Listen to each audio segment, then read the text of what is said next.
She was in the showers naked and alone, and then the door opened. The fluorescent lights of Camp Hudson's Bravo Company showers ran on two settings, blinding white or flickering yellow. Tonight they were flickering, casting uneven shadows across military-issue white tiles worn smooth by decades of service. Commander Morgan Hayes had learned in her first week that the third stall from the left had decent water pressure, and the light above the bench flickered every 47 seconds. She'd been counting. Not because she was nervous. She'd showered in worse places with worse company under worse circumstances. 22 years of special operations had taught her that survival often depended on details others overlooked. The difference between noticing and not noticing was the difference between coming home or not coming home. It was 230 hours on a Tuesday. Late enough that most of the base had cleared out for the night. Early enough that she wouldn't run into the overnight maintenance crews. She timed it that way on purpose, not because she was hiding, but because she preferred her transitions quiet. The transfer orders had come through that morning. Temporary assignment to oversee Marine Force Recon Integration Protocols. Classified level that made the base commander ask twice if he'd read the clearance correctly. What the base commander didn't know, what nobody on base knew yet, was that temporary assignment was military speak for we need our best people in places where problems are developing. And problems had been developing at Camp Hudson. Sexual harassment complaints quietly buried.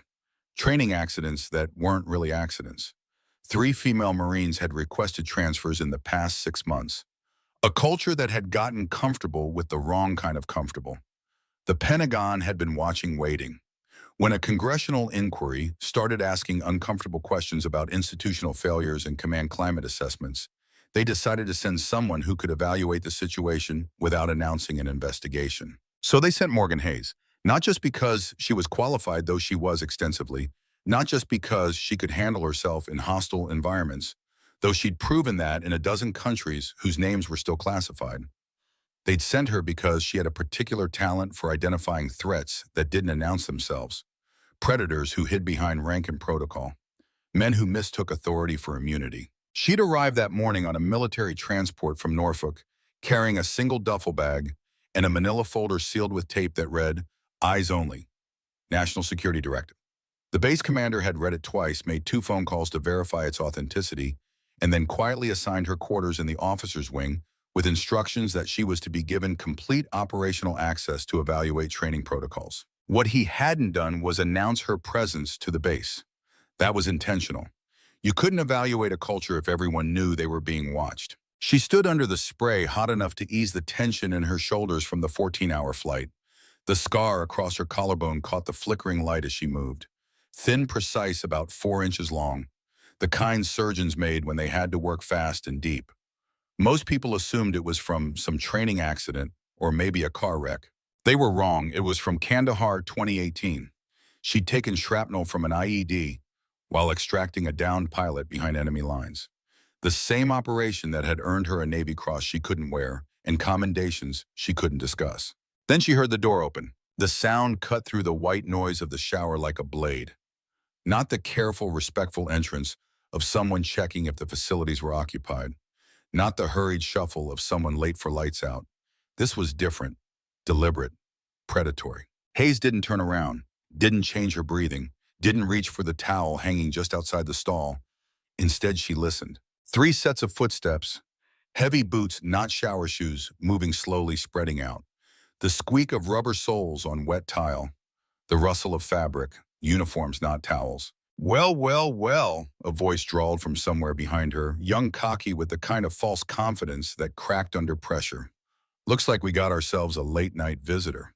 Another voice, sharper, meaner, didn't know they were delivering entertainment to the barracks now. The third one laughed, a sound with no humor in it. "Maybe she's lost. Maybe she needs directions." Hayes reached up and turned off the water.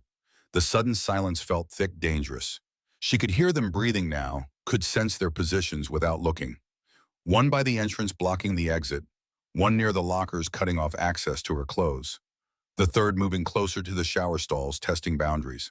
"Hey there, sweetheart," the closest one called out, voice artificially friendly. "You're in the wrong building. This is military personnel only." She turned around slowly, deliberately, making eye contact with each of them in turn. The first one was maybe 22, 23. Lance Corporal stripes on his uniform, fresh haircut, boots polished to mirrors. Pretty boy who'd probably never been told no by anyone who mattered. His name tape read Wilson. Hayes recognized the type. Privileged background, college, ROTC. Father probably pulled strings to get him assigned somewhere safe. The kind who joined the Marines for the uniform and the respect, but had never been anywhere that would teach him what either actually meant. The second was older, maybe mid-20s. Corporal Stripe's broader build with the kind of sneer that said he enjoyed other people's discomfort, Sullivan. This one was different. Rougher edges, calloused hands, probably grew up poor and saw the military as his ticket to something better. But somewhere along the way, he'd learned that power could be taken as easily as earned, and he'd gotten comfortable taking it from people who couldn't fight back. The third, the one who'd spoken first, was the youngest, but carried himself like he was in charge. His uniform was immaculate, his posture perfect, his smile absolutely predatory. Marshall, probably second-generation military with a particular combination of discipline and entitlement that came from families who expected excellence but never taught him what to do when excellence wasn't enough. She'd seen their type before in a dozen different countries in twice as many operations. The common thread wasn't background or even intelligence. It was the look in their eyes, the calculation that said they'd identified someone they thought was vulnerable and were testing boundaries. They were looking at her like she was a problem they intended to solve. She was looking at them like they were threats she was calculating how to neutralize. In Hayes's world, there were two kinds of people, those who protected others and those who preyed on others. Everything else was just background noise. "I asked you a question," Marshall said, stepping closer to the shower entrance, close enough that she could smell his cologne mixed with the metallic scent of adrenaline. "You lost honey." Hayes didn't answer. Didn't need to. Her silence was answer enough. "Cat got your tongue," Sullivan laughed, pulling out his phone. "Maybe we should document this security breach and all. Make sure the right people know about unauthorized personnel in restricted areas." Wilson looked uncomfortable, shifting his weight from foot to foot. "Maybe we should just call the MPs. Let them handle it." "Relax," Marshall said, never taking his eyes off Hayes. "We're just having a conversation, getting to know our new neighbor." He took another step closer. "Besides," he continued, "she's not exactly in a position to argue, is she?" That's when Sullivan raised his phone. "Smile for the camera, sweetheart." The phone's camera light flicked on, casting harsh shadows across the wet tile. In the military, unauthorized recording was a court-martial offense. In civilian law, recording someone without consent in a state of undress was a felony. Sullivan either didn't know or didn't care. Hayes's eyes tracked to the device, calculated angles, distances, threat assessment. The phone was evidence. The recording would be used for humiliation, blackmail, or worse. These three had done this before. Their coordination was too smooth, their confidence too practiced. And that's when Hayes spoke. One word, quiet, final. "Don't." It wasn't a plea. It wasn't a request. It was a statement of fact, an instruction with consequences attached. The tone was the same one she'd used in Kandahar when she'd ordered a Taliban commander to surrender his weapon. The same one she'd used in Somalia when she'd convinced a warlord to release 17 hostages. The tone that said compliance wasn't optional. Marshall laughed, but there was a nervous edge to it now. Something in her voice had registered, even if he couldn't identify what. "Oh, she's got attitude. I like that." He reached toward her, fingers extended like he was going to touch her shoulder, like she was property. He was appraising like she was something he owned. His hand never made contact. Hayes moved with the kind of speed that came from muscle memory, drilled into her nervous system through thousands of training scenarios and dozens of real-world applications. Her left hand shot up, intercepting his wrist and twisting it at an angle that made him gasp. Her right knee drove up hard and precise into his solar plexus. The technique was called a wrist-controlled knee strike, basic close-quarters combat that every SEAL learned in their first year. But Hayes had refined it through actual combat experience. The wrist twist wasn't just to control his hand, it was positioned to hyperextend his elbow if he tried to pull away. The knee strike wasn't just to his stomach, it was angled upward to drive the air from his diaphragm and momentarily paralyze his breathing. Marshall had probably learned hand-to-hand combat in basic training, maybe even excelled at it in a controlled environment with rules and referees. This wasn't that. The sound that came out of his mouth wasn't quite a scream and wasn't quite a wheeze. It was the sound of someone learning that assumptions could be fatal. He folded in half, stumbling backward, eyes wide with shock and pain. His perfect uniform was now wrinkled, his immaculate posture destroyed. For the first time in his military career, Marshall was discovering what it felt like to be outmatched. Sullivan was already moving phone forgotten, rushing toward her with the clumsy aggression of someone who'd never been in a real fight. He was bigger than Marshall, stronger, and probably thought that would matter. It didn't. She sidestepped, grabbed his extended arm, and used his momentum to drive him face first into the tile wall. The technique was called redirected force. You didn't fight someone's strength, you used it against them. Sullivan's own weight and speed became the weapons that defeated him. The impact was solid, wet, final.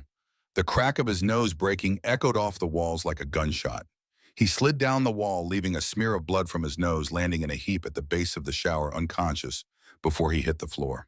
Wilson stood frozen by the locker's mouth open, hands raised in a gesture that was part surrender, part confusion.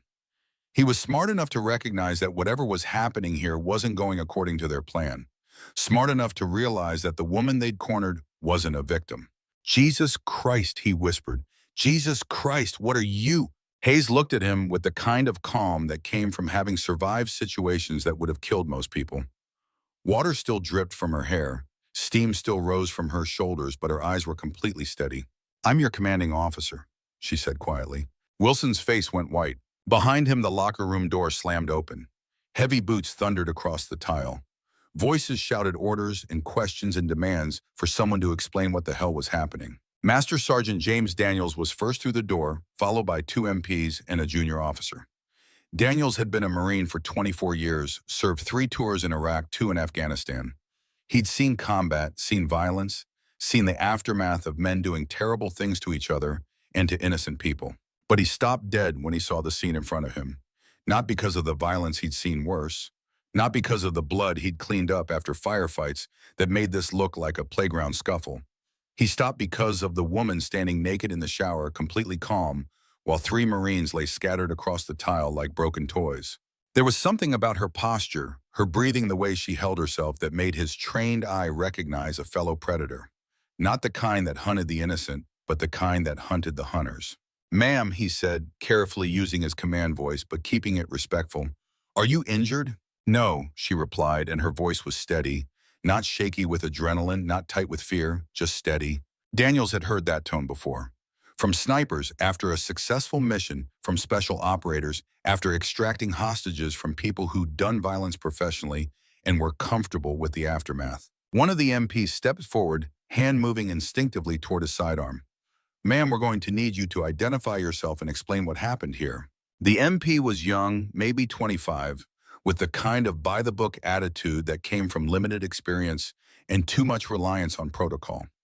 He was looking at the scene and seeing a woman who'd apparently assaulted 3 Marines.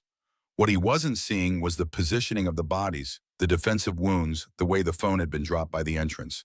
Evidence that told a very different story. Daniel saw it, all of it, and something cold settled in his stomach.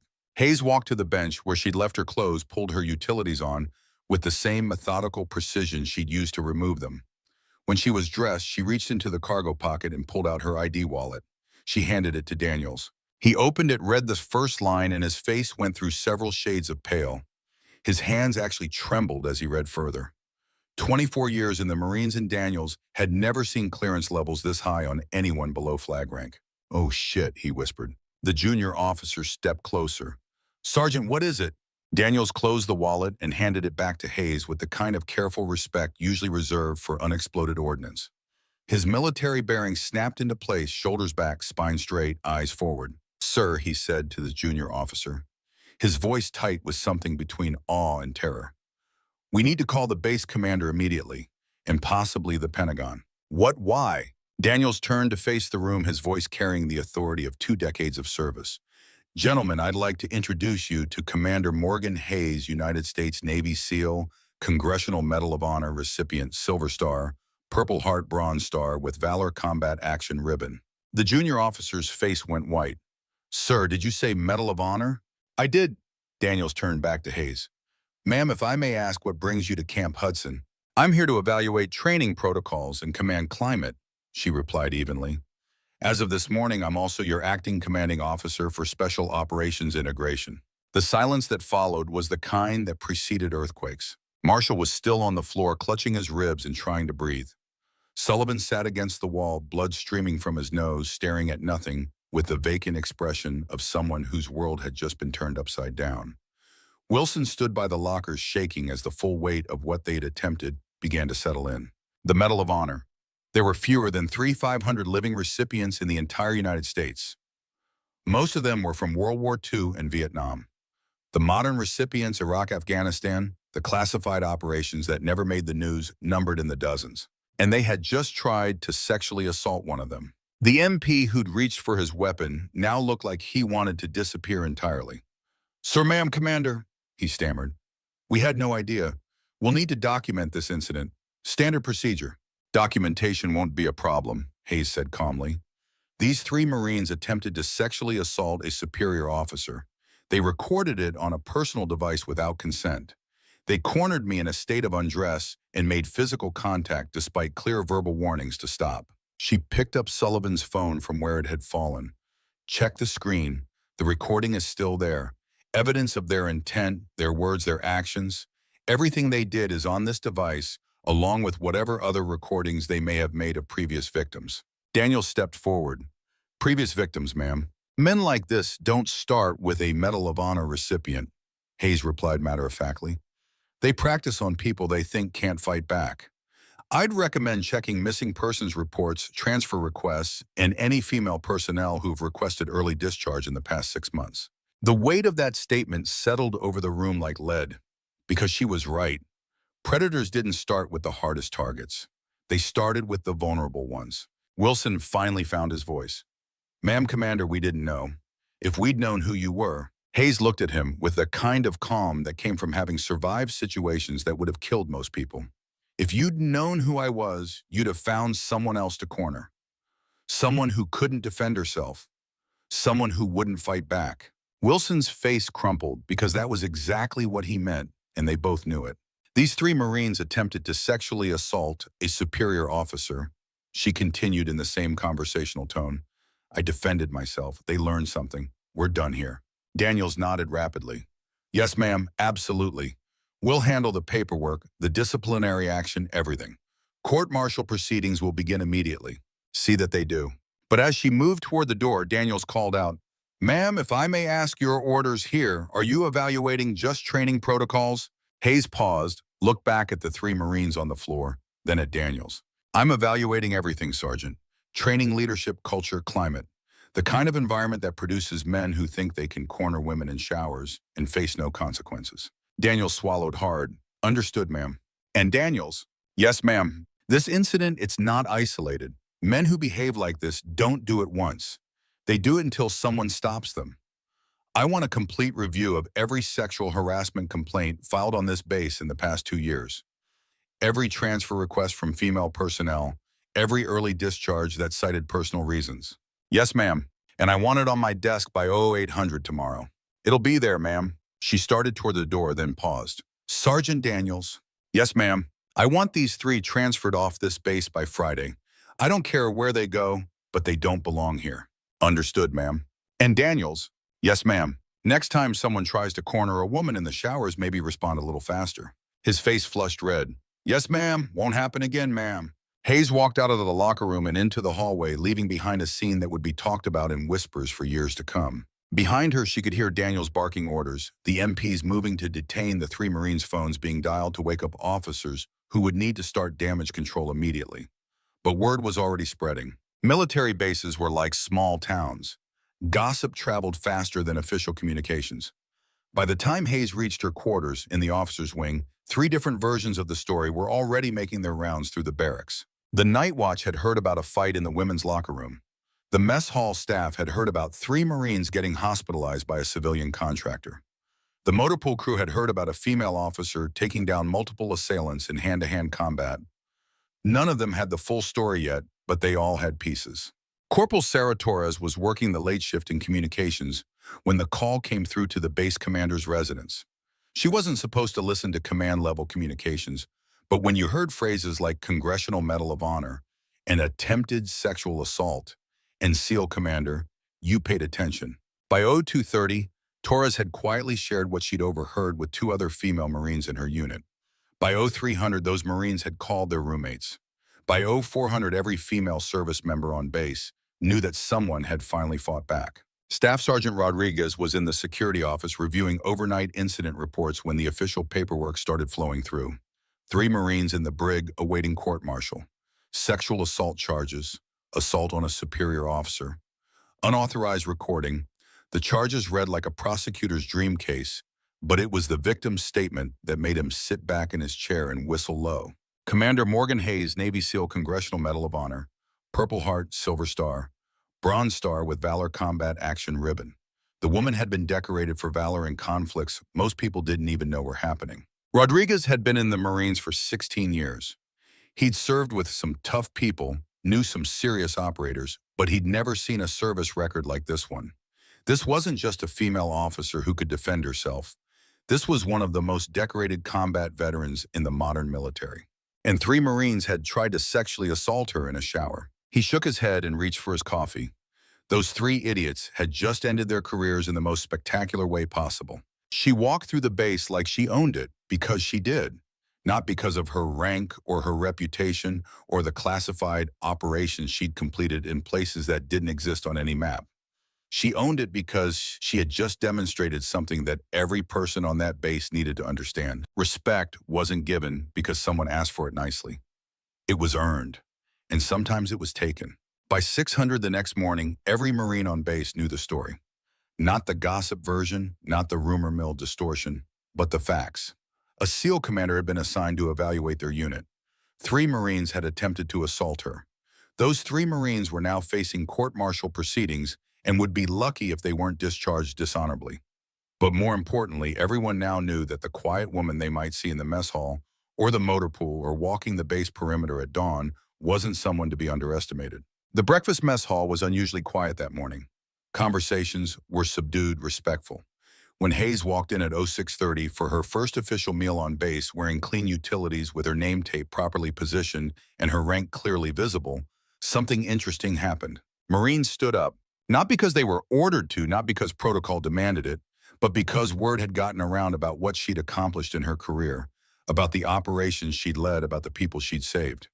They stood up because they recognized that they were in the presence of someone who'd earned her rank through blood and sacrifice, not politics and connections. She got her coffee, black no sugar, and her breakfast tray and sat at a small table near the window. Alone but not isolated, respected but not feared. Colonel Martinez found her there 20 minutes later. "Commander," he said, approaching with his own coffee, "may I join you?" "Of course, sir." He sat down across from her, studied her face. "I've been reading your file since 0400. What I can read of it anyway. Most of it's redacted. That's common with special operations records. The parts I can read are impressive. Kandahar extraction, Somalia hostage rescue, that operation in Syria that officially never happened." Hayes sipped her coffee. "A lot of operations officially never happen. The Pentagon sent you here for a reason." "They did." Martinez leaned forward. "Are we that bad, the culture here?" Hayes set down her cup, looked out the window at Marines conducting morning PT. Young men and women running in formation, calling cadence, preparing for whatever the day might bring. "You've got good people," she said finally. "Most of them. But you've also got a problem with men who think rank gives them the right to take whatever they want from people who can't fight back. Last night wasn't the first incident." "It wasn't." Martinez was quiet for a moment. "What do you need from me?" "Complete access, personnel files, training records, disciplinary actions. And I need your officers to understand that things are going to change." "What kind of changes?" "The kind that makes sure what happened last night never happens again. To anyone." At 0700, she walked into the base commander's office for her first official briefing. Martinez had already assembled her requested files. 2 years of personnel records, harassment complaints, transfer requests. The stack was thicker than either of them had expected. 17 formal complaints of sexual harassment in the past 18 months. 23 requests for transfer from female personnel. 12 early discharges citing personal reasons or family obligations. "Jesus," Martinez muttered as they went through the numbers. "I knew we had some problems, but this is what happens when predators feel protected by the system. Hayes said, flipping through incident reports that had been filed, investigated, and quietly buried. They get bolder, they get more brazen. They start to think they're untouchable. She pulled out a file from the stack.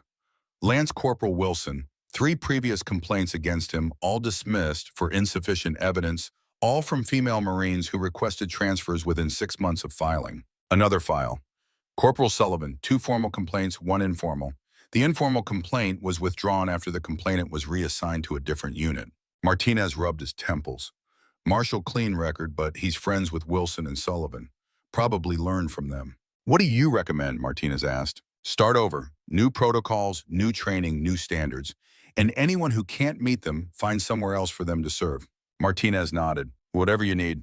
I'll need access to personnel files, training records, disciplinary actions for the past 2 years. Done. And I'll need these Marines to understand that things have changed. How do you want to handle that? Hayes smiled. It wasn't a warm expression. They'll figure it out. The morning sunlight slanted through the blinds of Commander Morgan Hayes' temporary office, casting stripes across the neat stacks of personnel files on her desk. Each manila folder represented a story. A complaint filed a transfer, requested a career cut short. She'd been reading them since 0500, absorbing names, dates, patterns. Her coffee had gone cold hours ago. A knock at the door. Precise military, 3 raps. Enter, Hayes said without looking up. Master Sergeant Daniels stepped in, closing the door behind him. His uniform was pressed to razor sharpness, his expression professionally neutral, but Hayes could read the tension in his shoulders. The files you requested, ma'am. All 17 formal sexual harassment complaints, 23 transfer requests, and 12 early discharges. Hayes nodded at the empty chair across from her desk. Sit, Sergeant. Daniels hesitated, then complied. In 24 years of service, he'd rarely been invited to sit in an officer's presence. Hayes noted the hesitation, another data point about the culture she was evaluating. Tell me about Wilson, Sullivan, and Marshall, she said, tapping 3 folders in front of her. Daniels cleared his throat. Wilson comes from money. His uncle is General Andrew Wilson, Deputy Chief of Naval Operations. Sullivan's a farm boy from Nebraska. Good physical scores, disciplinary issues. Marshall's father was a Marine Corps colonel, retired now. The 3 of them went through basic together, and they've been trouble since. Yes, ma'am, but they're also effective in the field. Marshall's our best marksman. Sullivan can hump a 90-pound pack longer than anyone in the unit. Wilson's got leadership potential. Hayes looked up from the files, her blue eyes sharp. Being good at your doesn't give you the right to assault people, Sergeant. No, ma'am, it doesn't. These complaints, Hayes continued, spreading out several folders. Same patterns, same behaviors, same outcomes. The women report harassment. The men deny it. Command finds insufficient evidence. The women request transfers or resign. The men keep their positions. Daniels shifted uncomfortably. I noticed that pattern myself, ma'am. And yet it continued. It wasn't my place to. It's everyone's place to ensure the safety and dignity of every service member, Sergeant. That's what it means to be a Marine. Daniels' jaw tightened, but he nodded. Yes, ma'am. Hayes studied him. Daniels was part of the old guard, combat-tested, traditional but not malicious. The kind of Marine who followed orders and respected the chain of command. The kind who could be an ally or an obstacle depending on how she handled him. You have a daughter, don't you, Sergeant? Surprise flashed across his face. Yes, ma'am, Rebecca, 26. Military. Was, Army. She served 18 months in Iraq, came home different. She's still in. Something dark crossed Daniels' features. No, ma'am. She got out after 4 years. Hayes waited. Sometimes silence was the most effective interrogation technique. Daniels looked down at his hands. She had problems with her CO. Said he kept finding reasons to be alone with female soldiers. Said he made comments, touched them when no one was looking. She reported it through proper channels. And nothing happened, except she started getting poor evaluations, started getting passed over for opportunities. Eventually, she requested a transfer. When that was denied, she finished her tour and got out. Hayes nodded slowly. That's the pattern, Sergeant. It's the same here. It's the same across many bases. People report nothing happens, careers get derailed. Is that why the Pentagon sent you to fix the pattern? The Pentagon sent me because 3 senators on the Armed Services Committee are asking questions about why female personnel are leaving the service at twice the rate of males, about why sexual harassment complaints are up 40% in the last 2 years, about why promising careers are being cut short. Daniel straightened. What can I do, ma'am? Hayes slid a folder across the desk. I need to speak with Sergeant Sarah Torres. Torres from Communications. The same, discreetly, Sergeant. I don't want anyone knowing we're meeting. May I ask why Torres specifically, ma'am? Hayes's expression revealed nothing. You may not. Not yet. Daniels nodded. I'll arrange it. Anything else? Yes. Tell me about Lieutenant Colonel John Foster. Something flickered across Daniels' face. Caution, concern. Foster is our executive officer. Served in Iraq and Afghanistan. Bronze Star, Purple Heart, Combat Action Ribbon. Been at Camp Hudson for 4 years. And, Daniels hesitated. And he's well respected, ma'am. That wasn't my question, Sergeant. Daniels took a deep breath. Colonel Foster has strong opinions about female integration into combat roles. He's old school, believes women should serve in support positions, not frontline combat. Has he made these opinions known? Yes, ma'am. He's not shy about it. I see. Hayes made a note in her notebook. Thank you, Sergeant. Arrange the meeting with Torres, 1900 hours. Off base. Somewhere private. Yes, ma'am. And Sergeant, not a word about this to anyone, not even the Colonel. Understood, ma'am. After Daniels left, Hayes opened her laptop and entered a secure password. The screen filled with redacted files, operation reports, and surveillance photographs. She scrolled through the material, her expression hardening, as patterns emerged that weren't visible in the official paperwork. The same names kept appearing. Wilson, Sullivan, Marshall, and behind them authorizing transfers, dismissing complaints, conducting perfunctory investigations, Foster. But there was something else, something that didn't fit the pattern. Foster had served under General Andrew Wilson, Lance Corporal Wilson's uncle, in Iraq. The connection wasn't in the official files. Hayes had found it buried in an after-action report from Fallujah 2004. A mission gone wrong, heavy casualties, an investigation that seemed to disappear halfway through. Hayes closed the laptop and stood walking to the window. Outside, Marines were running drills on the parade ground, their movements precise, their discipline evident even from this distance. The irony wasn't lost on her. These men and women were trained to protect Americans from threats abroad. Yet some of them posed a threat to their fellow Marines right here at home. Her phone buzzed. A text from an unlisted number, meeting set, O'Malley's Bar, 1900. Hayes deleted the message. It was time to hear from someone who'd experienced the problem firsthand. O'Malley's Bar was 15 miles from base, the kind of place where Marines rarely went. Too expensive, too quiet, too far from the cheap thrills most young service members sought on their off hours. Perfect for a discreet meeting. Hayes arrived 20 minutes early wearing civilian clothes, jeans, a button-down shirt, boots. She'd pulled her hair back in a simple ponytail, added non-prescription glasses. Not a disguise exactly, but enough to make her unremarkable. She took a corner booth with clear sight lines to all exits and ordered a club soda. Sergeant Sarah Torres arrived precisely at 1900, also in civilian clothes. She was younger than Hayes had expected, maybe 28, with the hyper-vigilant posture of someone who'd learned to always watch her back. Hayes recognized the look immediately. She'd seen it in hostages and witnesses under threat, in people who live with fear as a constant companion. Torres slid into the booth, hands clasped tightly on the table. Commander Hayes. Hayes nodded. Thank you for meeting me, Sergeant. Daniels said it was important. It is. Hayes pushed a menu toward her. Order something. This might take a while. After a server had taken their orders and left, Hayes leaned forward slightly. I need to know about Foster. Torres stiffened. Her eyes darted to the exit, calculating distance. Another familiar reaction. I don't know what you're talking about, ma'am. I think you do. I think you filed a complaint against him 2 years ago. A complaint that mysteriously disappeared from your personnel file. Torres' knuckles went white. With all due respect, ma'am, you have no idea what you're asking. I'm asking you to tell me the truth, Sergeant. I'm asking you to help me stop what happened to you from happening to others. You can't stop it, Torres said, her voice barely above a whisper. No one can. They protect each other. Who protects who? Torres looked around the bar, then back at Hayes. Foster protects Wilson, Sullivan, Marshall. General Wilson protects Foster. They call themselves the Old Guard. They believe they're preserving the Corps' traditions. They believe women have ruined the military. Hayes kept her expression neutral, but her mind was cataloging every word. Tell me what happened to you. Torres took a shaking breath. 2 years ago, I filed a complaint against Corporal Sullivan for inappropriate comments and unwanted touching. By regulation, it went to Foster for initial review. And he called me into his office, told me I was making a serious accusation that could ruin a promising Marine's career. asked if I was sure I wanted to proceed. Torres's voice hardened. When I said yes, he told me that my career would face equal scrutiny.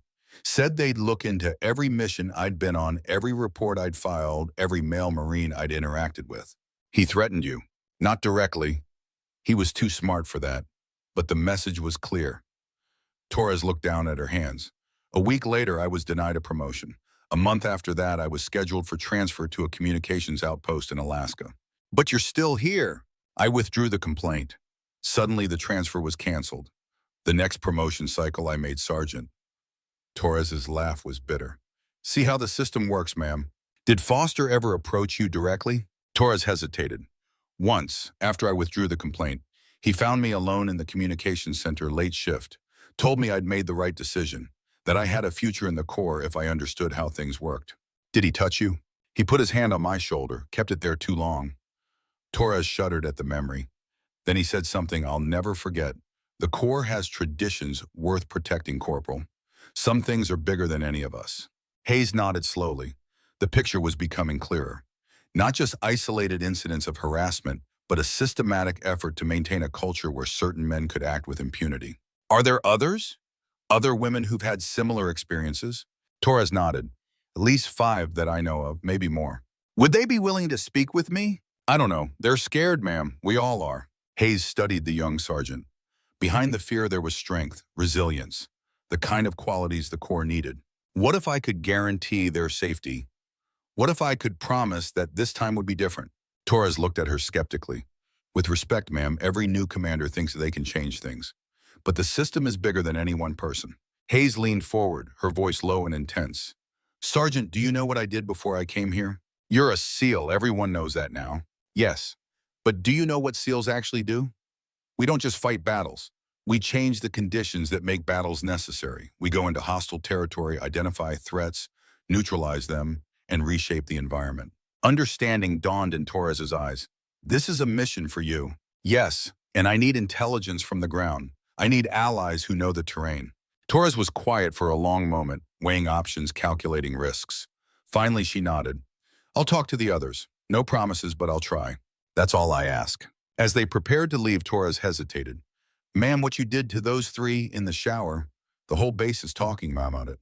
Hayes raised an eyebrow. Are they? Yes, ma'am. The women are, well, they're saying maybe things really will change this time. They will, Sergeant, one way or another. The next morning, Hayes found a sealed envelope on her desk. No markings, no indication of who had left it. Inside was a single sheet of paper with 5 names. Women who had filed complaints. Women who had stories to tell. Women who had been silenced. Hayes memorized the names, then burned the paper in the metal trash can beside her desk. As the ash settled, her phone buzzed. A text from Daniels. Foster wants to see you, 0900, his office. She'd been expecting this. The confrontation was inevitable. She'd stirred the hornet's nest, and now the hornets were mobilizing. Lieutenant Colonel John Foster's office reflected the man himself, meticulously organized, traditional, imposing. Combat photographs lined the walls along with commendations and unit citations. A glass case displayed weapons from various deployments, a Soviet-era knife from Afghanistan, an ornate pistol from Iraq, brass knuckles from Somalia. Foster himself sat behind a massive oak desk, his posture parade ground perfect even while seated. He was older than Hayes had expected, mid-50s, with the leathery skin of someone who'd spent years in desert sun. His eyes were sharp, assessing hostile. He did not stand when she entered, did not offer her a seat. Small dominance plays that Hayes noted and dismissed. Commander Hayes, he said, her rank sounding like an insult in his mouth. I understand you've been conducting interviews with my personnel. Hayes remained standing, posture relaxed but alert. I'm evaluating the command climate as ordered by NavSpec Warcom and the Pentagon Colonel. Without informing the chain of command, I report directly to Admiral Chambers at the Pentagon. You were briefed on my arrival and authority. Foster's jaw tightened. Briefed, yes, but not on the nature or scope of your activities. Is there a problem, Colonel? The problem, Commander, is that you're disrupting my base, undermining my authority, creating division among my Marines. Hayes met his gaze evenly. If asking questions creates division, Colonel, perhaps the foundation was already cracked. Foster stood slowly, using his height to loom over his desk. Another dominance play. Let me be clear, Commander. I've given 30 years to the Corps. I've bled for this country on 3 continents. I've built this base into one of the most effective training facilities in the Marine Corps. And yet you have one of the highest rates of female personnel transfers and resignations in the service. A flash of anger crossed his face. Women leave the service for many reasons: family obligations, physical standards, emotional resilience. Not everyone is suited for military life. Or perhaps not everyone is welcome. Foster's voice dropped to a dangerous quiet. You're out of line, Commander. No, Colonel. I'm precisely in line with my orders. Hayes placed a folder on his desk. These are copies of 17 sexual harassment complaints filed at this base in the last 18 months. Every one of them was dismissed. Every woman who filed them either transferred or left the service. Every man accused remains in position, some with promotions. Insufficient evidence is a convenient conclusion when you don't want to find evidence. Hayes tapped the folder. 4 of these complaints involve personnel who report directly to you. 3 involve Lance Corporal Wilson, whose uncle happens to be General Wilson, your former commanding officer in Iraq. Foster went very still. You've done your homework. That's why they sent me, Colonel, because I'm thorough. What exactly are you implying? I'm not implying anything. I'm stating facts. Facts that suggest a pattern of behavior that violates military regulations, federal law, and basic human decency. Foster walked around his desk, slowly positioning himself between Hayes and the door. Another mistake. She'd assessed every exit point, every potential weapon, every angle of attack the moment she'd entered the room. Old habits. Commander Hayes, Foster said, his voice now conciliatory, reasonable. We seem to have gotten off on the wrong foot. Perhaps we can discuss this like professionals. Find some common ground. There is no common ground between protecting predators and protecting Marines, Colonel.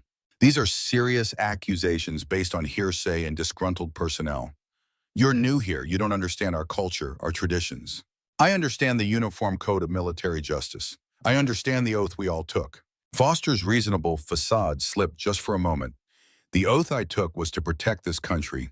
Sometimes that means making hard choices, maintaining discipline, preserving the fighting effectiveness of the Corps.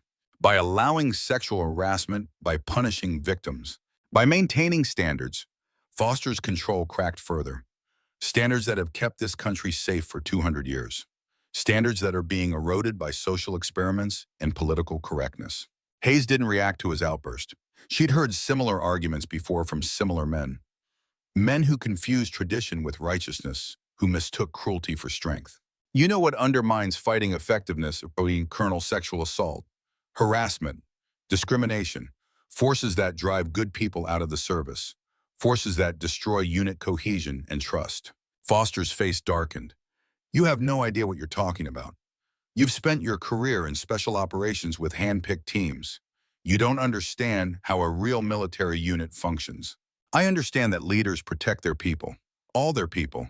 I'm protecting my Marines. Some of them, the ones who look like you. Foster stepped closer, using his physical presence as intimidation. Another mistake. Let me give you some friendly advice, Commander. You're swimming in deep waters here. Waters filled with careers much more significant than yours. Waters where people can drown very easily. Hayes didn't step back, didn't flinch. Are you threatening me, Colonel? I'm advising you, Marine to Marine. There are consequences to the path you're on. Consequences that could affect more than just your assignment here. Now they were getting to it. The real threat. Not physical. Foster wasn't stupid enough for that, but professional. Political.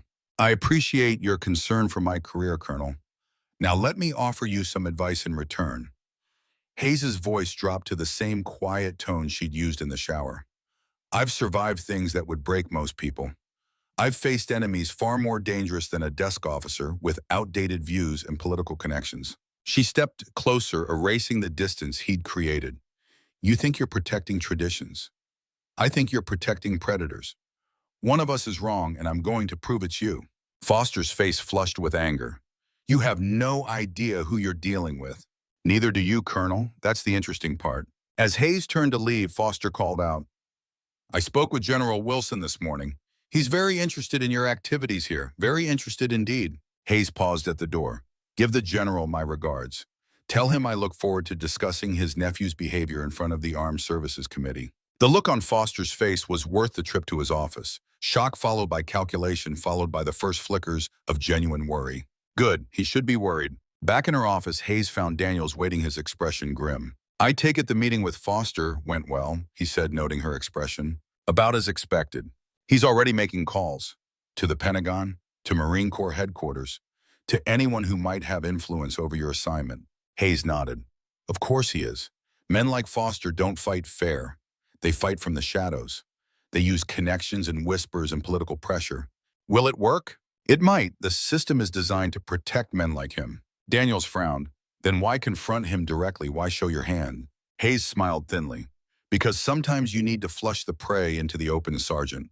Sometimes you need them to think they've cornered you when really you're leading them exactly where you want them to go." "And where's that, ma'am?" "Into making mistakes." Hayes checked her watch. "I need to make a secure call. Then we have interviews to conduct." Over the next 48 hours, Hayes spoke with 14 female Marines. In conference rooms off base, in coffee shops in neighboring towns, and parked cars at highway rest stops. Each woman told a similar story. Harassment, reporting, retaliation. Some had been touched without consent. Some had been cornered in supply closets or empty offices. Some had been promised promotions in exchange for being friendly. All had reported through proper channels. All had seen their complaints disappear or get dismissed. All had faced consequences for speaking up. Hayes recorded every interview, documented every allegation, built a case so solid that not even General Wilson could make it disappear. On the third day, as she was reviewing her notes, her secure phone buzzed. A text from an unknown number. "They're moving against you. Foster contacted Wilson. Wilson contacted Secnavy. Watch your six." She wasn't surprised. The counterattack was inevitable. What did surprise her was how quickly it came. That afternoon, Colonel Martinez summoned her to his office. His expression was troubled, his manner formal. "Commander Hayes, I've received orders from the Secretary of the Navy's office. Your evaluation mission has been rescinded. You're to report back to Norfolk immediately." Hayes kept her expression neutral. "On what grounds?" "The official reason is operational necessity. Your skills are needed elsewhere." "And the unofficial reason?" Martinez hesitated. "Off the record, complaints about your investigative methods, allegations of creating a hostile work environment, concerns about your objectivity." "I see. I'm sorry, Commander. This comes from above my pay grade." Hayes nodded slowly. "When am I expected to depart?" "Tomorrow morning, 0800. "Very well." As she turned to leave, Martinez called after her. "Hayes, for what it's worth, I think you're doing important work here. Work that needs to be done."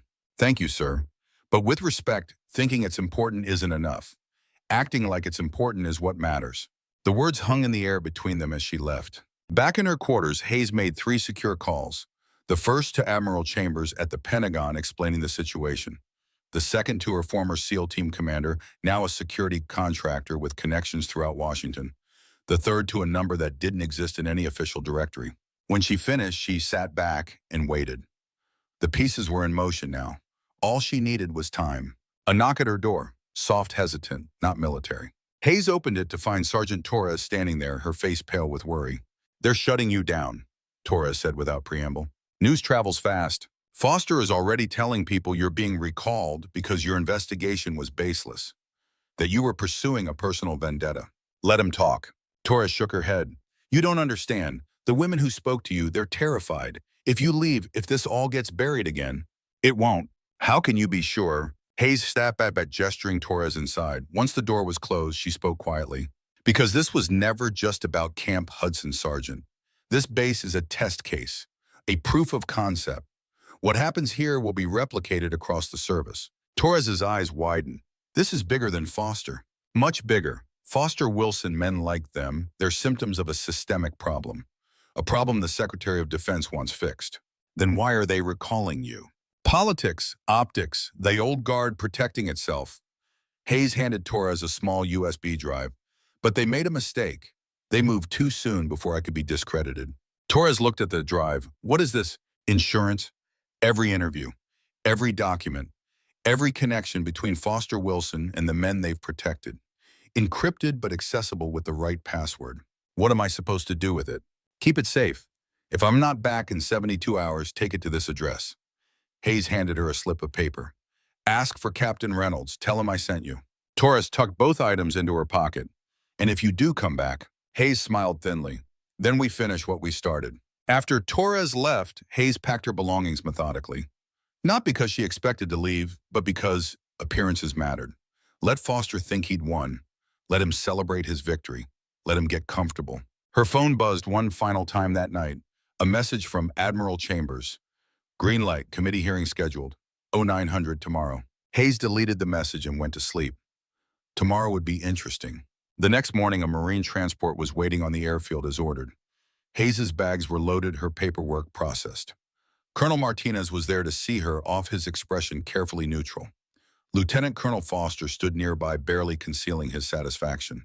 Safe travels, Commander, Foster said, his voice dripping with false courtesy. Perhaps we'll meet again under better circumstances. Hayes met his gaze evenly.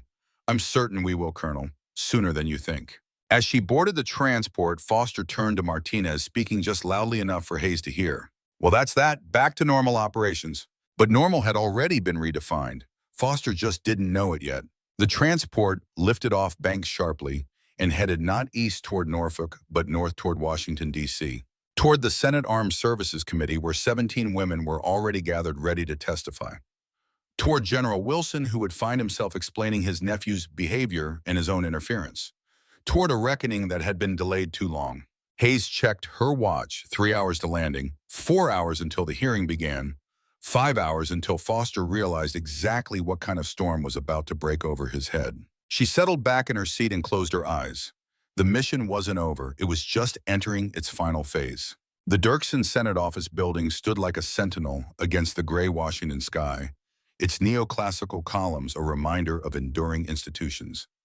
Inside, the temperature was carefully regulated, but Commander Morgan Hayes felt the chill of anticipation as she walked the marble corridors toward hearing room SDG 50. She wore her dress blues ribbons and medals arranged in perfect regulation order across her chest. The Medal of Honor wasn't among them. It wasn't worn for hearings, only formal ceremonies, but its absence somehow made its significance more powerful. Everyone in that room would know what she'd earned, what she'd survived, what she'd sacrificed. 2 naval intelligence officers flanked her, carrying sealed document cases stamped with classification markings. They weren't there for show. The evidence Hayes had compiled over the past week had triggered security protocols at the highest levels. Admiral James Chambers waited outside the hearing room, his weathered face grave. 58-years-old combat veteran turned Pentagon reformer, he'd been Hayes's silent partner in this operation from the beginning. They're all here, he said quietly as Hayes approached. Foster arrived 30 minutes ago with General Wilson and the JAG legal team. Martinez flew in this morning. The committee members have been briefed on the sensitivity of the material. Hayes nodded. And the witnesses? Secure room down this hall. 17 women as you requested, plus Sergeant Daniels arrived an hour ago with additional documentation. Torres, in place. Nervous but solid. Chambers studied her face. You ready for this, Commander? Once we go through those doors, there's no turning back. Careers will end today. Some of them belong to powerful men. Hayes met his gaze evenly.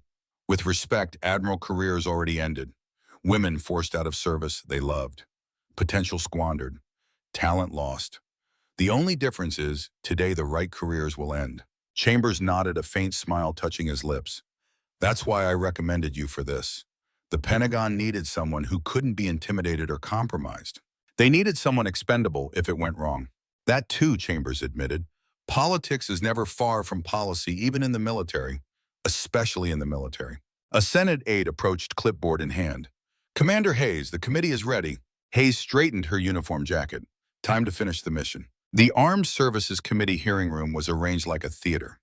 The senators sat elevated on a curved dais, their nameplates and microphones precisely positioned. Below them, a witness table faced the committee. Behind that, rows of seats for staff, press, and observers. Lieutenant Colonel John Foster sat in the front row of observers, flanked by Marine Corps legal counsel. His face was a mask of military discipline, but Hayes could read the tension in his jaw, the tightness around his eyes. Beside him, General Andrew Wilson projected calm authority, the kind that came from decades of knowing the system would protect you. They both stiffened when Hayes entered. Neither had expected her here. They'd believed she was on her way back to Norfolk, neutralized, removed from the equation. Senator Eleanor Harrington, committee chair, called the session to order. A veteran legislator with 30 years in Congress, she had a reputation for fairness and thoroughness. This closed session of the Senate Armed Services Committee is now in session. We are here to address allegations of systematic harassment, discrimination, and retaliation within certain Marine Corps installations with specific focus on Camp Hudson. She looked directly at Hayes. Commander Hayes, you have been temporarily assigned to the committee as special investigator. Please proceed with your findings. Hayes approached the witness table, the intelligence officers arranging the document cases beside her. She didn't use notes. She didn't need to. Madam Chairwoman, distinguished senators, over the past 8 days, I conducted an evaluation of command climate and training protocols at Camp Hudson Marine Base. What began as a standard assessment quickly revealed a pattern of behavior that demands immediate attention. Hayes laid out the evidence methodically. 17 formal complaints of sexual harassment in 18 months, 23 transfer requests from female personnel, 12 early discharges citing personal reasons, all connected, all part of the same toxic system. The pattern reveals not isolated incidents, but a systematic effort to remove women who reported harassment while protecting the men responsible. Hayes' voice remained measured, professional. This pattern could not exist without leadership that either actively participated in the cover-up or willfully ignored evidence. From the observer seats, Foster shifted uncomfortably. General Wilson remained stone-faced. Senator James Blackwell, a former Marine himself, leaned into his microphone. Commander, these are serious allegations. Do you have evidence beyond statistical patterns? Yes, Senator, I have testimony from 17 female Marines who experienced harassment, filed complaints through proper channels, and subsequently faced retaliation. I have documentation showing how these complaints were systematically buried, evidence was ignored, and witnesses were intimidated. Hayes nodded to the intelligence officers who began distributing sealed folders to committee members. What you're receiving is classified as sensitive personnel information. It includes names, dates, and specific incidents. It also includes evidence of direct interference in investigations by senior officers, specifically Lieutenant Colonel John Foster, and through back channels, General Andrew Wilson. A murmur swept through the room. Wilson's face darkened. Foster leaned forward, whispering urgently to his counsel. Senator Harrington reviewed the documents, her expression hardening. Commander Hayes, these allegations involve criminal behavior. Why wasn't this handled through military justice channels? Because the military justice system at Camp Hudson was compromised.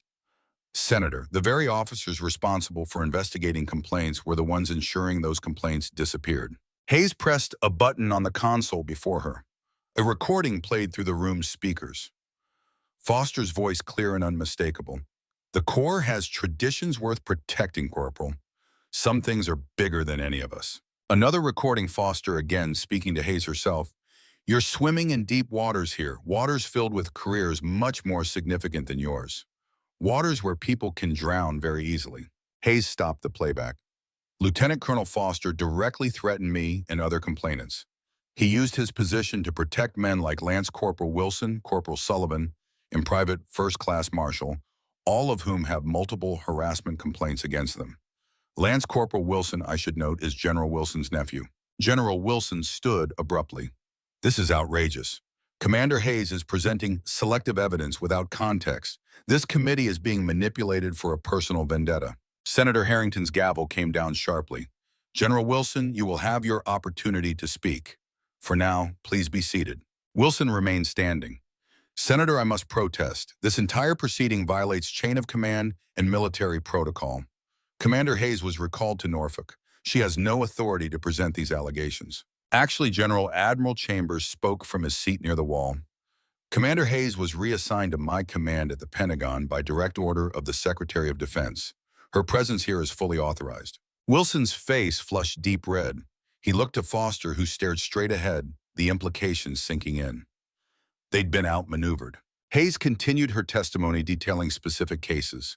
3 women cornered in supply closets, 5 subjected to inappropriate touching during training exercises, 9 who received negative evaluations after filing complaints, all 17 who faced some form of retaliation. The most troubling aspect, Senators, is not just the harassment itself, but the systematic way complaints were buried. This suggests an organized effort to protect certain personnel while punishing those who spoke up. Senator Catherine Reynolds, a former prosecutor, studied the documents intently. Commander Hayes, did you personally witness any of these incidents? Yes, Senator, I did. Hayes' voice remained steady. On my first night at Camp Hudson, Lance Corporal Wilson, Corporal Sullivan, and Private First Class Marshall attempted to sexually assault me in the base showers. They recorded the attempt on a personal device without consent. They were unaware of my identity or rank at the time. A shocked silence fell over the room. Foster's counsel whispered urgently in his ear. "And what happened?" Senator Reynolds asked. "I defended myself." All three were detained. Evidence was collected, including the recording device. Rather than allow the military justice system at Camp Hudson to handle the case, a system I already suspected was compromised, I ensured all evidence was secured for this committee's review. Hayes pressed another button. The room's screens displayed still images from Sullivan's phone. The shower haze turning to face her attackers, Marshall reaching toward her. The images stopped there, preserving Hayes' dignity while making the situation unmistakably clear.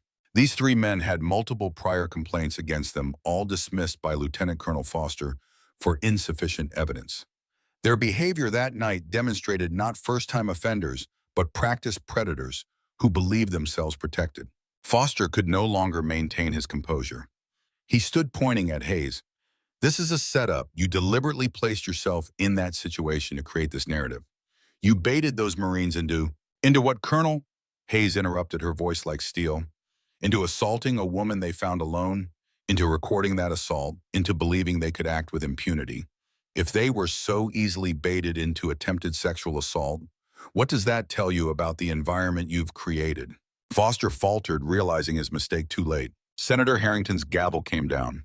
"Colonel Foster, you will be seated immediately or removed from these proceedings." Foster sat, but the damage was done. His outburst had revealed more than hours of testimony could have. Hayes continued, methodically presenting case after case, evidence upon evidence. The picture that emerged was damning, not just of Foster and Wilson, but of a system that allowed such behavior to flourish. When she finished, Senator Harrington called the next witness. Sergeant Sarah Torres entered, now in dress blues, her posture military perfect, despite the tension evident in her face. She took the oath and sat at the witness table. "Sergeant Torres," Hayes began, "please tell the committee about your experience at Camp Hudson." Torres recounted her story: the harassment by Sullivan, the complaint filed, Foster's threats, the withdrawn complaint, the denied transfer, suddenly approved, the promotion that followed her silence. "Did Colonel Foster explicitly tell you to withdraw your complaint?" "Not in those words, ma'am. He said my career would face equal scrutiny, said they'd look into every male Marine I'd interacted with. The threat was clear, even if it wasn't direct." Foster's attorney objected. "This is hearsay and innuendo, not evidence." Senator Harrington overruled him. "This is not a court of law, counselor. This is a fact-finding hearing, and Sergeant Torres's testimony is relevant to that purpose." For the next 2 hours, witness after witness appeared. Women of different ranks, different backgrounds, different specialties, but all with similar stories: harassment, reporting, retaliation. Then came Master Sergeant James Daniels. His testimony carried special weight, a career Marine combat veteran, respected senior NCO. Not a natural ally for Hayes, which made his support all the more powerful. "Sergeant Daniels," Hayes asked, "in your 24 years of service, have you witnessed a pattern of harassment at Camp Hudson?" "Yes, ma'am. Not just witnessed, enabled." Daniels' voice was steady but pained. "I followed orders, respected the chain of command, didn't question when complaints were dismissed or when good Marines were suddenly transferred. I was part of the problem." "What changed your perspective?" Daniels looked directly at Foster. "My daughter, Rebecca Daniels, Army specialist, Iraq veteran, she experienced the same pattern in her unit. Reported harassment, faced retaliation, eventually left the service. When I saw Commander Hayes investigating the same behavior at Camp Hudson, I saw a chance to make things right. Not just for my daughter, but for all the service members we've failed." The room was silent when Daniels finished. His testimony had shifted the atmosphere. This wasn't about politics or policy anymore. It was about people, real people damaged by a broken system. During a brief recess, Hayes stood in the hallway reviewing additional documents. She felt Foster's presence before she saw him, the distinctive footsteps of a man trying to appear casual while seething with anger. "Quite a performance, Commander," he said, voice low. "You've orchestrated this beautifully. The heroic SEAL taking down the old guard chauvinist. The media will love it." Hayes didn't look up from her documents. "There's no media here, Colonel. This is a closed session. For now, but leaks happen. Careers get ruined, even decorated ones." Now Hayes did look up, meeting his gaze. Are you threatening me again, Colonel, in the Senate building during an official investigation? That would be unwise. Foster glanced around, ensuring no one was within earshot. You think you've won. You haven't. You've simply moved the battlefield. General Wilson has connections throughout Washington, throughout the Pentagon. This committee can make recommendations, but implementation requires cooperation from military leadership. You still don't understand what's happening here, do you? Hayes's voice was almost pitying. This isn't about you and me. This isn't even about Camp Hudson. This is about a systemic failure that's been allowed to fester for decades. The Secretary of Defense has made addressing this issue a priority. The Joint Chiefs have signed off. This hearing is simply providing the political cover needed for reforms that were already in motion. Foster's confidence wavered.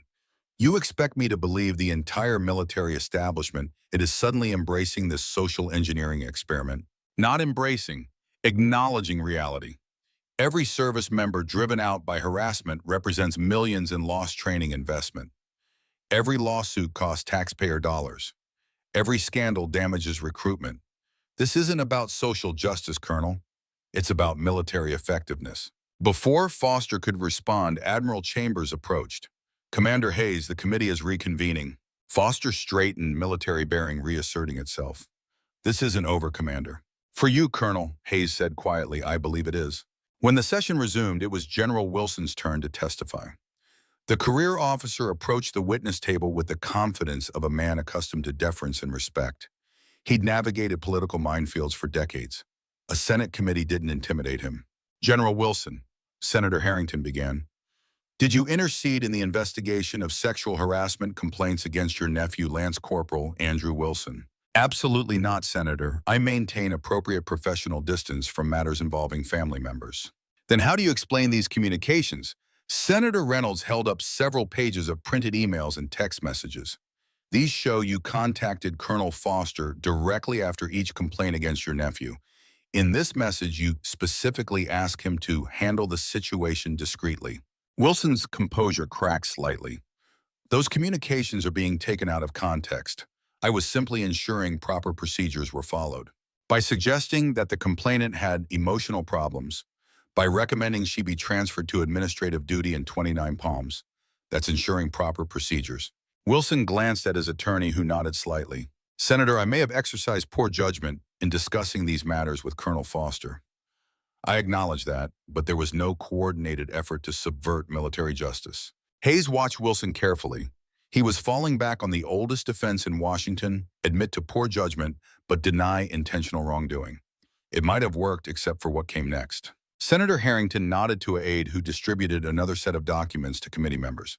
General, these are records from Operation Sandstorm in Iraq 2004. You were the commanding officer. Lieutenant Colonel Foster, then a captain, served under you. According to these reports, there was an incident involving Captain Foster and an Iraqi civilian woman. An incident that was investigated, and then mysteriously the investigation disappeared. Wilson's face went pale. Those records are classified.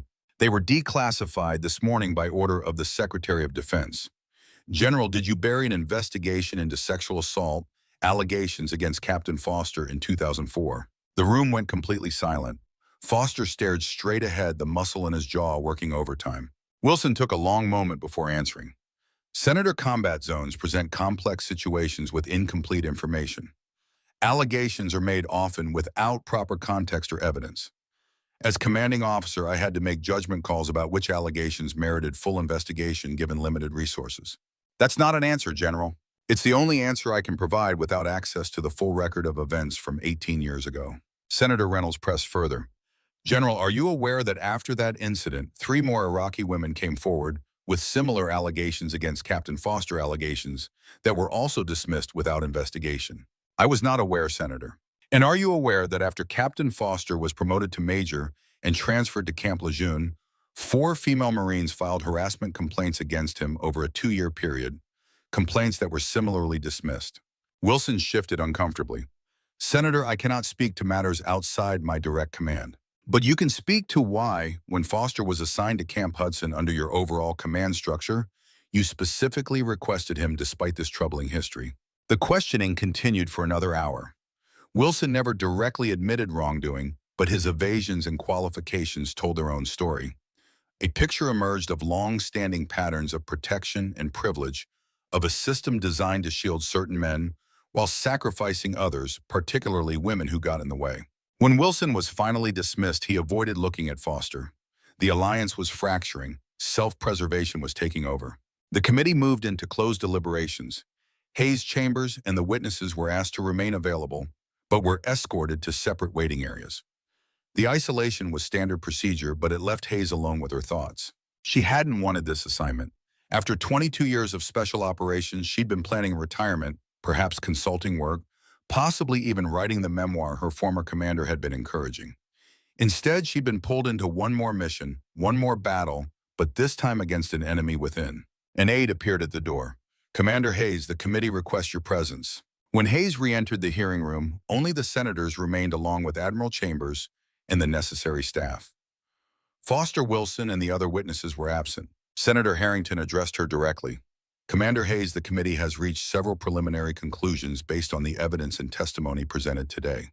Before we formalize these findings, we wanted to consult with you on implementation." Hayes stood at parade rest, hands clasped behind her back. "I'm at the committee's disposal, Senator. We will be recommending immediate relief of command for Lieutenant Colonel Foster pending court-martial proceedings.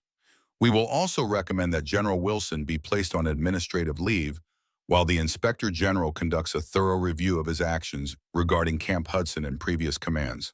Hayes nodded. It was what she'd expected. Additionally, Senator Reynolds added, "But again, we're recommending comprehensive reform of the reporting and investigation procedures for sexual harassment and assault across all military branches. The current system, which requires initial reports to go through the direct chain of command, clearly creates conflicts of interest and opportunities for retaliation."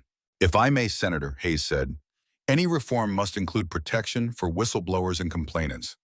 The most consistent pattern I observed was retaliation against those who reported misconduct." "Agreed. We're drafting language for an independent review board composed of both military and civilian personnel with direct reporting authority to the Inspector General." Admiral Chambers spoke up. "The Secretary of Defense supports these measures, Senators. The Joint Chiefs have concerns about implementation, but are committed to addressing the underlying issues." Senator Harrington turned back to Hayes. "Commander, there's one more matter to address. Your role going forward." "Ma'am?" "The committee, in consultation with the Secretary of Defense and the Chief of Naval Operations, is recommending the establishment of a specialized unit to address these issues service-wide. A team of investigators and trainers who can identify problematic command climates, implement new protocols, and ensure compliance. We believe you are uniquely qualified to lead this effort." Hayes hadn't expected this. "Senator, I'm a field operator, not an administrator, which is precisely why you're the right person for this role. You understand operational realities. You've experienced both the problems and potential solutions firsthand, and you've demonstrated the moral courage to stand against entrenched interests." Hayes considered the proposal. It wasn't what she'd planned. It would mean postponing retirement, taking on a politically charged mission with powerful opponents. But it would also mean a chance to create lasting change to protect service members from the abuses she'd witnessed. "I'll need operational autonomy," she said finally, "and a team I can trust." Senator Harrington smiled slightly. "We anticipated those requirements. Admiral Chambers will serve as your direct report, bypassing normal chain of command when necessary. You'll have authority to select your own personnel with reasonable limitations. And resources. The committee is recommending initial funding of $20 million with congressional oversight, but minimal bureaucratic interference." Hayes nodded slowly. "Then I accept, Senator, pending formal appointment by the Secretary of Defense." "Excellent. We'll finalize the details in the coming days. For now, return to Camp Hudson and begin transition planning. Colonel Martinez will be assuming temporary command while a permanent replacement for Foster is identified." As the hearing concluded, Hayes gathered her documents and prepared to leave. Admiral Chambers fell into step beside her. "$20 million is just the beginning," he said quietly. "The Secretary is committed to this initiative. If you show results, there will be more." "It's not about the money, Admiral." "I know, but the money represents commitment, political capital, institutional support." He stopped, turning to face her directly. "This won't be like your other missions, Hayes. No clear targets, no extraction plan, no defined end state. You'll be fighting against culture, against tradition, against the inertia of a massive organization resistant to change. Understood, sir. And the opposition won't always come at you directly. There will be budget cuts, administrative roadblocks, whisper campaigns, death by 1,000 paper cuts. Hayes met his gaze steadily. With respect, Admiral, I've spent my career surviving worse. Chambers nodded. That's why we chose you. He extended his hand. Good hunting, Commander. 3 days later, Hayes returned to Camp Hudson. Not as a temporary evaluator this time, but as the advanced element of the newly formed Military Climate and Conduct Review Team, dubbed the Watchdogs, by a Pentagon staffer with a flair for acronyms. The base felt different. Word of the Senate hearing had spread along with news of Foster's relief and Wilson's administrative leave.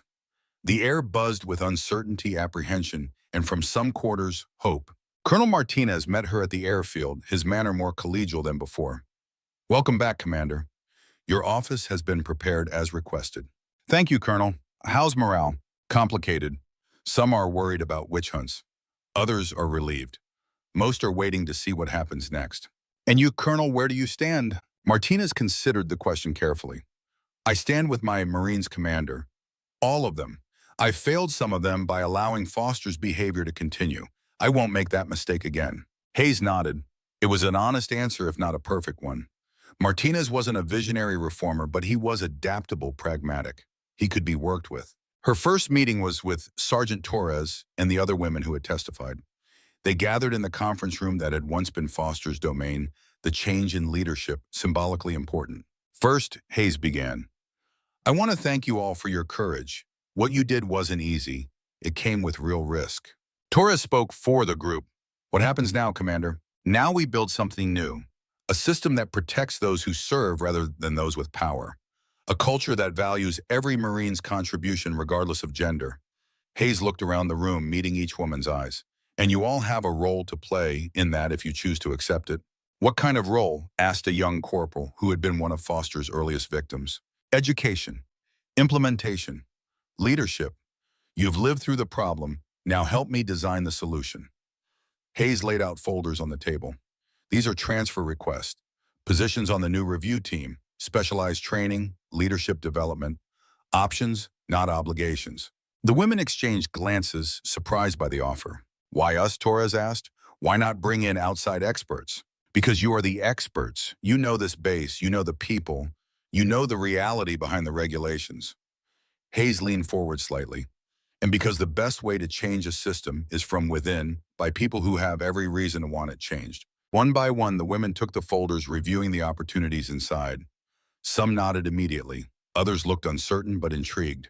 Take 24 hours to consider, Hayes told them. This is your choice, not an order.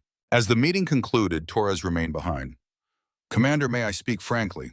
Always. Some of these women may not be ready for what you're offering. The trauma is still fresh. The fear is still real. Hayes nodded. I know. That's why it's their choice. But trauma doesn't just break people, Sergeant. Sometimes it forges them into something stronger. Torres considered this. Like you, like all of us who've survived something that should have destroyed us. Later that afternoon, Hayes walked the perimeter of the base, retracing the steps she'd taken that first night. So much had changed in so little time. Foster gone. Wilson sidelined. The three would-be attackers facing court-martial. But the real work was just beginning. Changing policies was relatively easy. Changing culture was the real challenge. It would take time, persistence, and strategic pressure applied at the right points. She reached the shower building where it had all started. The place looked ordinary now, just another utilitarian structure on a military base. But it represented something important, a line drawn, a stand taken. Master Sergeant Daniels fell into step beside her, having spotted her from across the parade ground. Word from Norfolk, ma'am. Wilson has submitted retirement paperwork, effective immediately. Hayes nodded. Smart move. Gets ahead of the Inspector General's investigation. Preserves his benefits. And Foster? Court-martial will proceed. Too much evidence to bury this time. Hayes continued walking Daniels, matching her stride. The system works when it's forced to sergeant. Our job is to keep forcing it until working properly becomes its natural state. Daniels nodded thoughtfully. My daughter called last night, first time in months.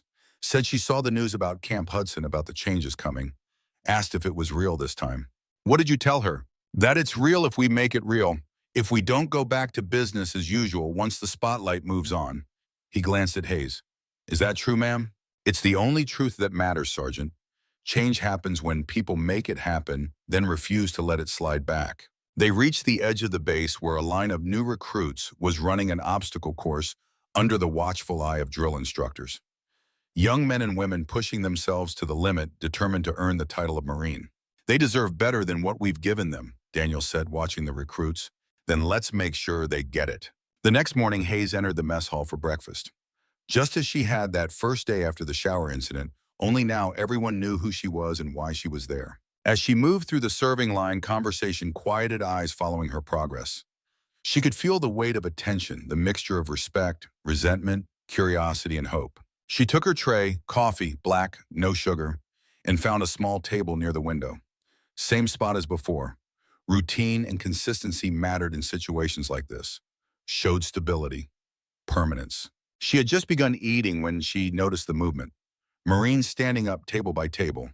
Not all of them, perhaps half, but enough to make a statement.